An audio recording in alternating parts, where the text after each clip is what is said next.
Here's everything you might have missed in the final Falcon and Winter Soldier trailer. Folks, usually we're told to beware the Ides of March, especially for a certain Roman senator who shall remain nameless, Julius. But today's more like the good tides of March because on Monday morning, Disney and Marvel shared the final trailer for the Falcon and Bucky Show. The very next entry in the Marvel Cinematic Universe premieres this Friday on Disney+, and it looks like it's going to be a far more espionage and action-heavy outing than the surreal sitcom slow burn of WandaVision. And while we already have a couple theories about what may happen over the course of the Falcon and Winter Soldier's 6-episode run, today we're going to be breaking down what we can glean from the latest and final trailer. As always, if we wind up being correct about any of this stuff, that could be considered a spoiler by some out there, I guess. So if you're worried about that kind of thing, make like the Falcon and fly on out of here. Spoiler, he's in this. Okay, let's get into it, shall we? While this was less revealing than the previous trailer, which we also broke down for you in a recent video, the final trailer for the Falcon and Bucky Show shines a light on several of the series' interweaving plot lines, namely Sam and Bucky grappling with Captain America's legacy, the US government minting their own super soldier, the dueling threats of Baron Zemo and the Flag Smashers, and of course, whether or not Falcon and Bucky are in fact partners. Co-workers, not necessarily a team. No. The trailer begins with Sam Wilson doing some backyard training with Captain America's shield, presumably at the Wilson family house in Louisiana, given Anthony Mackie's comments at a press conference for Marvel over the weekend about how the series will explore Falcon's backstory, where he's at in the wake of the blip, and the fact that he is from Louisiana. Now, the bigger takeaway here is that apparently Cap's shield truly is the ultimate frisbee. You don't need super soldier serum running through your veins to pull off some seemingly physics-defying bounces, but then again, Falcon does need to brace himself for impact when catching it, so clearly there's a bit of a learning curve here. We hear a twist on Sam's sentiment from the finale of Avengers Endgame when Steve Rogers first bequeaths him the shield. That shield feels like it belongs to someone else, Sam says, except now there's no Steve Rogers around to tell him otherwise that it is his shield after all. In his follow-up, Bucky basically states the entire thesis of this series. That shield means a lot of things to a lot of people, namely those two right there. When the series begins, it seems like Sam won't quite be ready to accept the mantle of Captain America based on several shots from this trailer, including Sam on a mid-air mission without the shield, as well as it being inside of a glass case in what appears to be a Captain America memorial exhibit. So whether this means that Steve Rogers is now punching Nazis in the sky or he's still slow dancing with Peggy Carter at a retirement home somewhere, that remains to be seen, but not looking good for old Steve. Given how at peace Steve Rogers seemed at the end of Avengers Endgame, I could easily see him having shuffled off this mortal coil in the interim. That said, with the impending addition of the multiverse and the fact that no one really stays dead in comics for too long except for maybe like Uncle Ben, those rumors about Chris Evans returning to the role of America's ass could easily come true somewhere down the line. I can do this all day. Yeah, I know.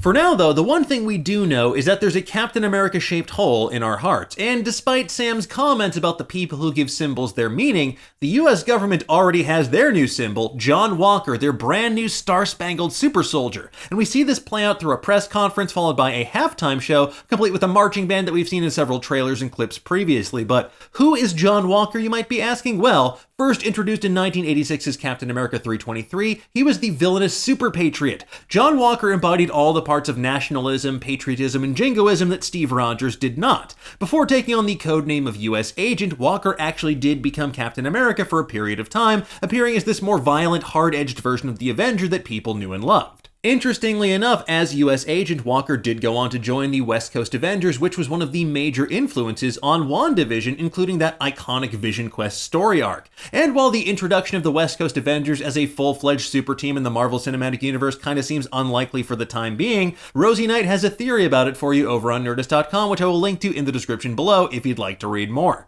Anyway, back to the trailer. After that, we see members of the Flag Smashers camping out in the ruins of an abandoned building, and for those who don't know or don't remember, in the comics, the Flag Smashers were a single dude named Flag Smasher, who was part of an organization called Ultimatum, which of course is an acronym for the Underground Liberated Totally Integrated Mobile Army to Unite Mankind, if you nasty. Here, though, Flag Smasher and Ultimatum have been merged and repurposed to make one group called the Flag Smashers, an anti-nationalist militia trying to create a world without borders by creating chaos on a global scale.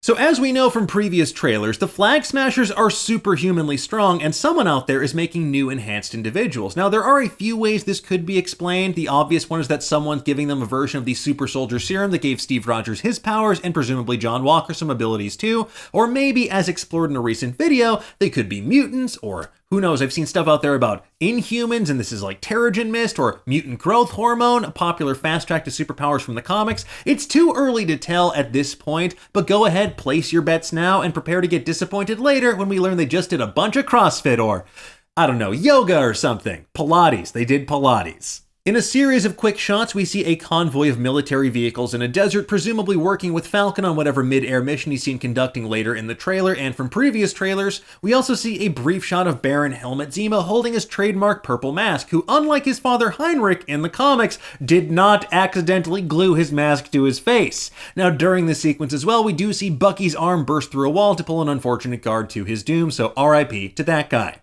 These shots are intercut with the Flag Smashers attacking police vehicles and a skyscraper in what appears to be New York City, while Aaron Kellyman's character says this world is theirs. Now, some of the Flag Smashers have infiltrated a gala event at whatever red-lit building we see in this trailer. Elsewhere, though, more flag smashing ensues as one of their members drops into frame in front of Gossel Bank with two giant duffel bags presumably full of cash. And I know what you're thinking, but Gossel does not have any larger significance to the Marvel Universe other than to tell us this scene does in fact take place in Switzerland, where Gossel is. The bigger question we have is, who exactly is Erin Kellyman's mystery character? She's seemingly the leader of the Flag Smashers, and she possesses what appears to be superhuman strength, speed, and reflexes.